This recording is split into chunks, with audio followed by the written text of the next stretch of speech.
20 metre का एक blue whale जितना लंबा एस्टेरॉयड तेजी से हमारे उपग्रह के पास से गुजरा। आ रहा है। रशिया के ऊपरी वायुमंडल में ये फट गया। बहुत से लोगों ने इस विस्फोट को सुना और महसूस किया।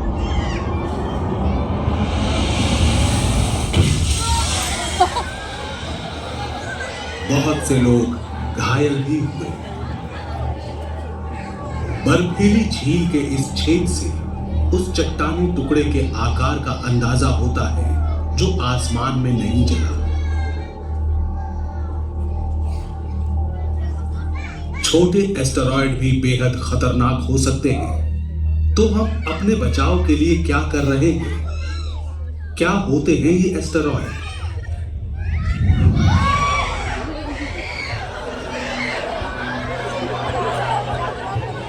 आज से 4.5 अरब साल पहले जब हमारा सौर मंडल बना, उस वक्त जो चट्टानी टुकड़े किसी ग्रह या उपग्रह से नहीं जुड़ पाए, वो सूरज के इर्द गिर्द भटकते रहे।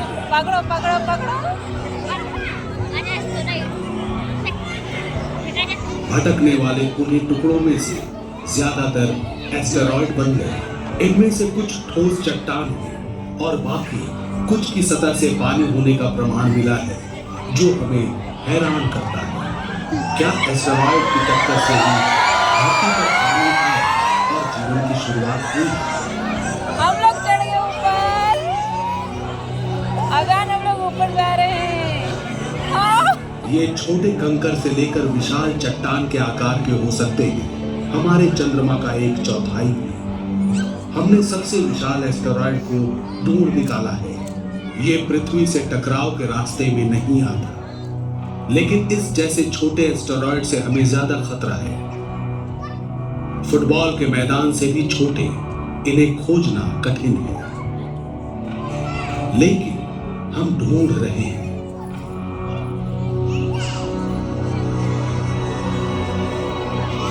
किसी भी घूमते प्रकाशित धब्बे पर एस्टेरॉयड खोजने वालों की पैनी नजर है। इस काम में सिर्फ धरती के टेलीस्कोप नहीं लगे, बल्कि हमारे अंतरिक्ष में भी टेलीस्कोप लगे हैं, ताकि हमें दूर तक और अधिक साफ दिख सके। जब गवेषकों को कोई एस्टेरॉयड दिख जाता है, एक 3 आयामी मॉडल में एक बिंदु से इसे दर्शाया जाता है और नजर रखी जाती है। ये बताता है कि क्या यह धरती के इतना करीब आएगा कि हम इस पर गौर करें। हम कई दशकों से एस्टेरॉयड पर नजर रख रहे हैं। आज हम जानते हैं कि इनकी संख्या करोड़ों में है। ज्यादातर मंगल और बृहस्पति के बीच के एस्टेरॉयड बेल्ट में सूरज की परिक्रमा करते हैं, लेकिन सभी नहीं। कभी कभी कोई एस्टेरॉयड घूमते हुए इस विशाल गैसीय ग्रह के पास चला आता है। बृहस्पति का शक्तिशाली गुरुत्वाकर्षण इसे खींचकर बेल्ट से बाहर कर देता है, जैसे कोई विशाल हुए। हम लोग उलट गए। आ रहा है। कभी कभी एस्टेरॉयड एक दूसरे से टकरा जाते हैं। हर दिशा में फैल जाते हैं चक्कर काटते चट्टानी टुकड़े।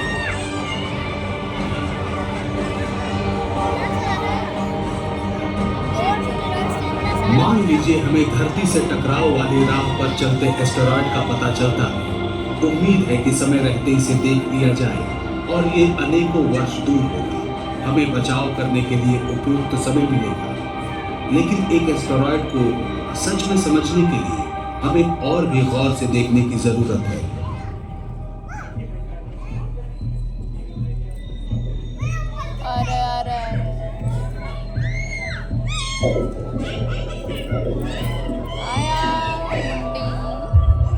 मानव रहित यान इस सफर पर निकलेंगे, सूचनाएं इकट्ठी करेंगे, पता करेंगे आकार, आकृति, घनत्व, संरचना, आंतरिक बनावट, परिक्रमण और गुरुत्वाकर्षण का विवरण। इससे हम जानेंगे कि आगे क्या करना है। सारे विचार ड्राइंग बोर्ड पर हैं। इनमें से 3 हैं। ये है इम्पैक्ट। एक और है इसे रखो। एस्टेरॉयड पर नियंत्रित और निश्चित समय पर प्रहार करने के लिए डिजाइन किया गया है।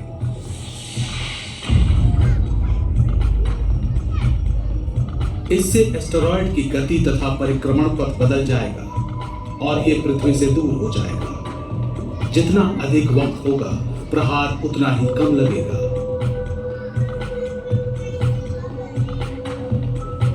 यदि कम से कम 1 दशक का समय है, हम एस्टेरॉयड के पास से बड़ा अंतरिक्ष यान उड़ाते हैं। इस यान का हल्का सा गुरुत्वाकर्षण इसे अपने मौजूदा रास्ते से हटाने के लिए काफी होगा, ताकि ये पृथ्वी से ना टकराए। और यदि सारे प्रयास असफल रहे और वक्त ही खिलाफ हो, तो एक खतरनाक उपाय ध्वंस कर देगा इसे।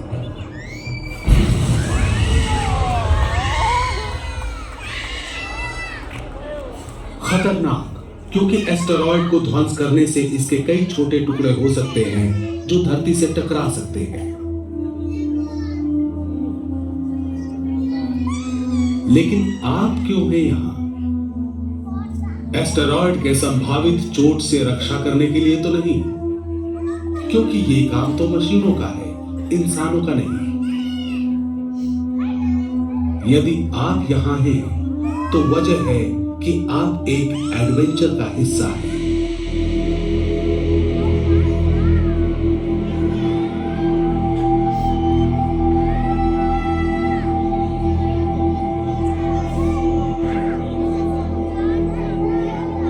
दूसरी दुनियाओं को जानने की हमारी आदिम जिज्ञासा रही है। ये हमें ले आई थी चांद पर। आज ये हमें ले चली सौर मंडल के पार। अपने ग्रह से परे जीवन खोजने की जिज्ञासा लिए हमने पहचानी दुनियाओं की सैर की, अनुमान किया कि वहां पानी है। इसी कारण मंगल के बर्फीले ध्रुवों और इसके उपग्रहों में हमारी रुचि जगी। फोबोस और डीमोस। सेरिस पर भी पानी होने की प्रबल संभावना है। एस्टेरॉयड बेल्ट में जो है विशालतम। हाल ही में हमने इसकी सतह पर कई चमकीले धब्बे खोज निकाले हैं। माना गया कि या तो ये बर्फ है या सूखी हुई गाद।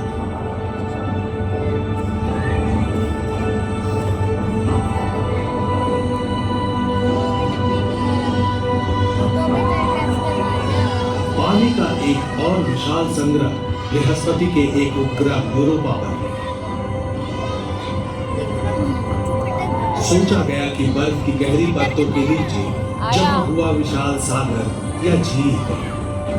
किसे मालूम वहां कैसा जीवन पल रहा है। हालांकि यूरोपा तक पहुंचने में 3 साल लग सकते हैं और मंगल तक पहुंचने में महज 7 महीने। अभी तक तो ये सफर एक तरफा है। अब वापस घर नहीं आ सकते। अंतरिक्ष में यात्रियों को भेजने के लिए बहुत सारा ईंधन चाहिए, क्योंकि पृथ्वी का गुरुत्वाकर्षण हमें वापस धरती पर खींचता है। हम जितना ढो सकते हैं दूर की दुनिया से घर वापसी के लिए, उससे ज्यादा ईंधन की जरूरत है। तो फिर समाधान क्या है? अंतरिक्ष में ईंधन भरने का स्टेशन अच्छा विचार है।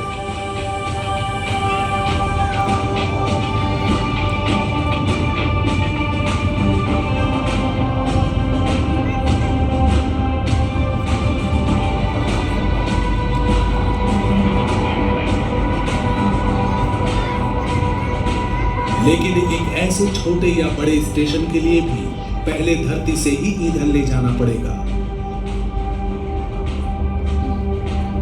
ऐसा करेंगे हम। अगर हमें एस्टेरॉयड से अपना ईंधन नहीं मिल जाता तब। चंद एस्टेरॉयड के भीतर उपयोगी संसाधनों का खजाना है, जैसे कि जल मिश्रित खनिज। इनमें से जल कणों को अलग कर रासायनिक प्रक्रिया द्वारा हाइड्रोजन ईंधन में बदला जा सकता है।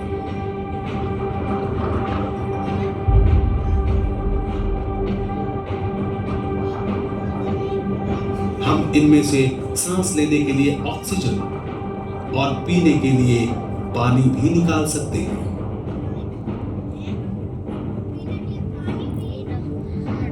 रोबोट इंसानों से पहले भेजे जाएंगे।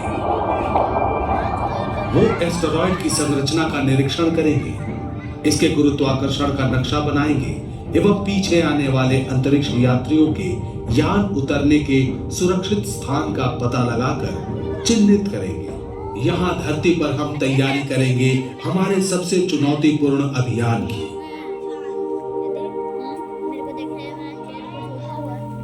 इंसान अभी तक चंद्रमा तक की दूरी ही तय कर पाया है। आगे खसको। इसकी मोहक तस्वीर कई बार धोखे में डालती है। सांस लेने को हवा नहीं, तापमान का चरम उतार चढ़ाव ये निवास योग्य नहीं है। फिर भी यहां तक कि कई यात्राएं हमने की।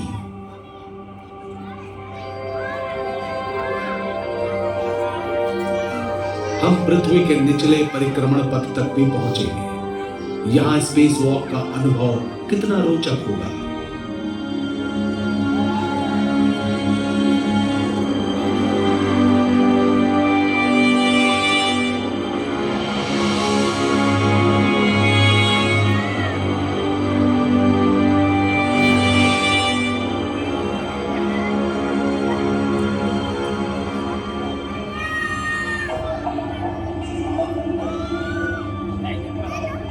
पृथ्वी से 400 किलोमीटर ऊपर इंटरनेशनल स्पेस स्टेशन में अंतरिक्ष यात्रियों के छोटे दल रहते हैं, महीनों तक काम करते हैं।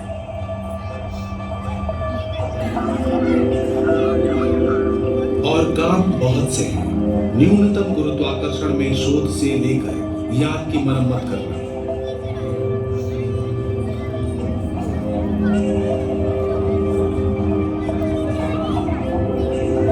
प्रयोगों से हम अपने शरीर पर भारहीनता के प्रभाव के बारे में सीखते हैं, जानते हैं अंतरिक्ष यात्रियों के स्वास्थ्य पर होने वाले प्रभावों के बारे में। एस्टेरॉयड मिशन टीम का हिस्सा होने के नाते आपको कई अनमोल अनुभव होंगे।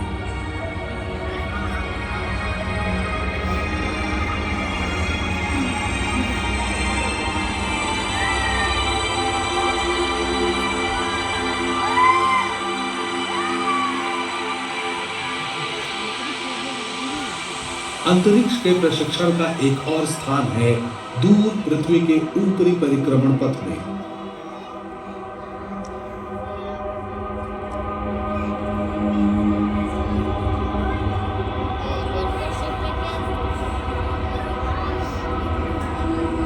स्पेस स्टेशन से 100 गुना ऊंचाई पर, जहां के हालात और भी मुश्किल हैं, आप उपग्रहों की मरम्मत करेंगे, ठीक करेंगे। इस पकड़ से आप खास तजुर्बा हासिल करेंगे जब आप कम गुरुत्वाकर्षण वाले एक घूमते एस्टेरॉयड पर खुद को महसूस करना चाहेंगे। लेकिन जिस एस्टेरॉयड पर हमारी नजर है वो कई लाख किलोमीटर दूर है। इस लंबे सफर की अपनी चुनौतियां और जोखिम हैं।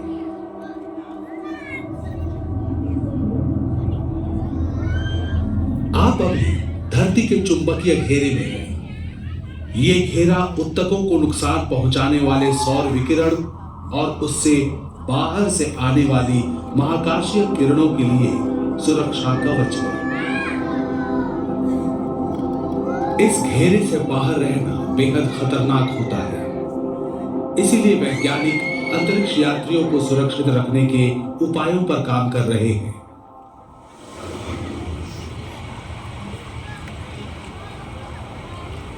अविश्वसनीय रूप से पानी एक समाधान है। अंतरिक्ष यान को पानी के पतले आवरण से ढकना विकिरण का प्राकृतिक कवच हो सकता है, लेकिन ईंधन की तरह पानी का वजन भी ले जाने के लिए ज्यादा है। इसीलिए हम अब भी एक समाधान खोज रहे हैं।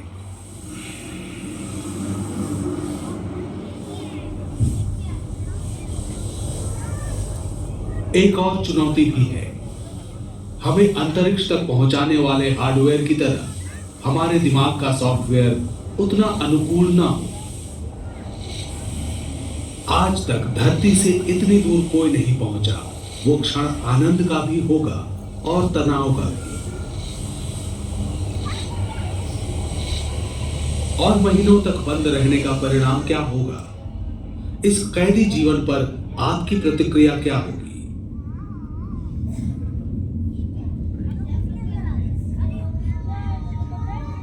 खैर, आपके इस एडवेंचर की अच्छाइयां ज्यादा है।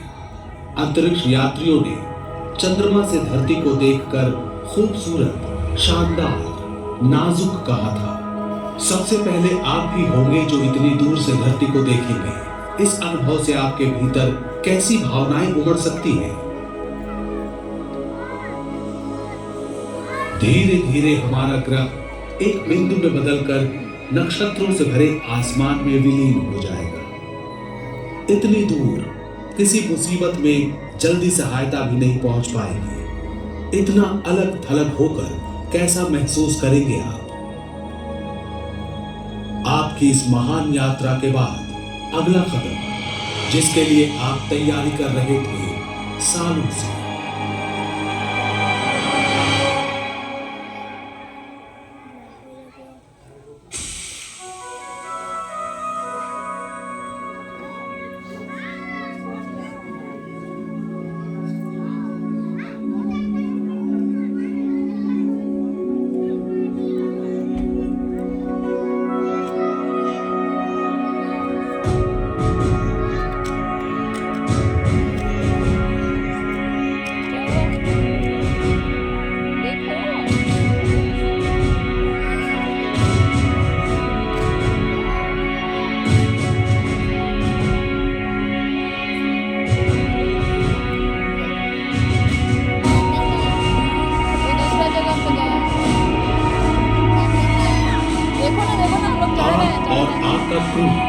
जो शोध, ज्ञान और अनुभव लेकर धरती पर लौटेगा, वो बेहद कीमती होगा। आप न सिर्फ एस्टेरॉयड की प्रकृति के बारे में समझाने में मदद करेंगे, बल्कि इंसानी तथा तकनीकी क्षमताओं को भी और आगे ले जाएंगे।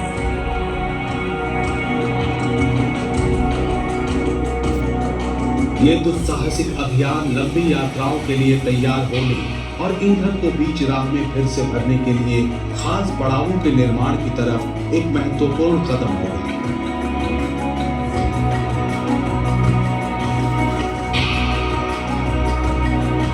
आप हमारे भविष्य के निर्माण में मददगार होंगे।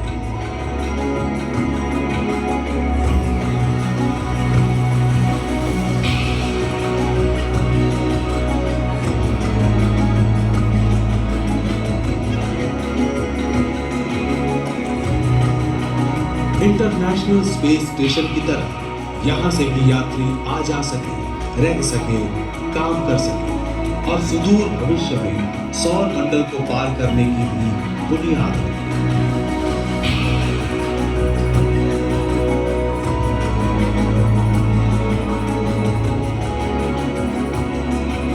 एस्टेरॉयड के भीतर ही मौजूद प्राकृतिक संसाधनों से ऊर्जा लेते हुए मानव जाति बहुत जल्द अपनी अब तक की महानतम यात्रा पर बढ़ चलेगी।